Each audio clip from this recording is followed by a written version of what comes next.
এটাতে বড় লেখা ছিল না, এটা রসুন 80 একটা 90। আপনি ওইটাকে যদি 90 টাকা দিয়ে। আপনারা জানেন যে বর্তমানে বিশেষ করে বাজারে পেঁয়াজের দামের একটা ঊর্ধ্বগতির আমরা তথ্য পেয়েছিলাম।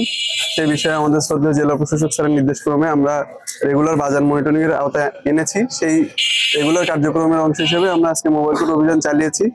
এখানে আমরা 5টি দোকানকে আসলে তাদের সঠিকভাবে মূল্য তালিকা প্রদর্শন করে নাই বা ধার্যকৃত মূল্যের চেয়ে বেশি দামে বিক্রি করতেছে, সঠিকভাবে বাজার সংরক্ষণ করতে পারে না, এই সমস্ত অভিযোগের ভিত্তিতে আমাদের সামনে তাদের দোষ প্রমাণিত হয়। আমরা তাদেরকে জরিমানা করি। 5টি মামলায় মোট 2200 টাকা অর্থদণ্ড করা হয়, 2700 টাকা অর্থদণ্ড করা হয় এবং অর্থদণ্ড তৎক্ষণাৎ আদায় করা হয়। এছাড়াও বাজারের দোকানদারদেরকে এবং যারা পাইকার বিক্রেতা তাদেরকে সতর্ক করা হয়েছে সঠিকভাবে বাজার সংরক্ষণ করবেন এবং তারা সঠিক নিয়মে ব্যবসা করবেন। এটি নিয়মিত অভিযানের অংশ।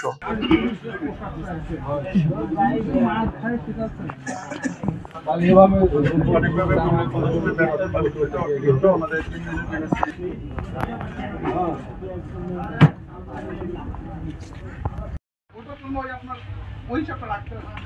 আমাদের ভুল হয়েছে স্যার, এটা আমার ভুল হয়ে গেছে। কার্বন কপিটা রাখা হয় আপনি যেটা ভুল করছেন স্যার ওইরকম না, ওটা আমার রাফিউজ হয়ে গেছে।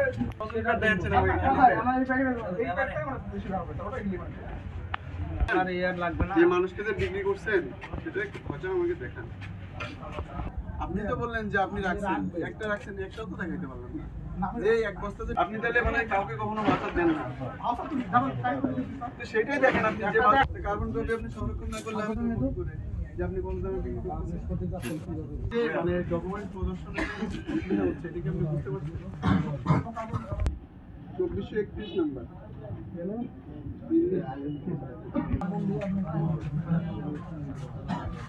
হালকা বোঝা যায় তো উনি যাচাই করবেন।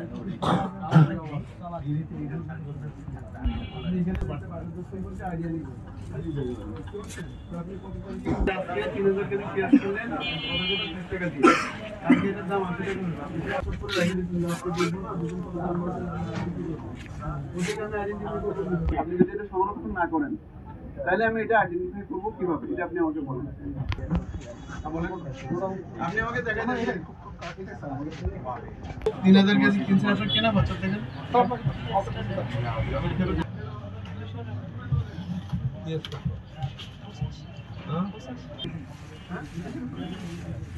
ওটা 80 আর এটা 90। এটা 80 একটা 90। এটা এখন দুইটাই তো রসুন লেখা, ওইটা তাহলে ছোট রসুন নাকি?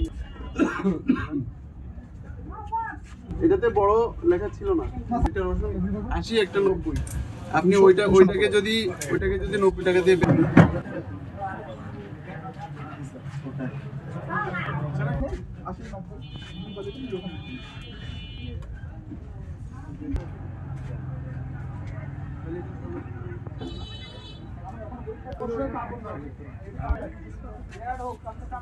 আপনি তো মানুষ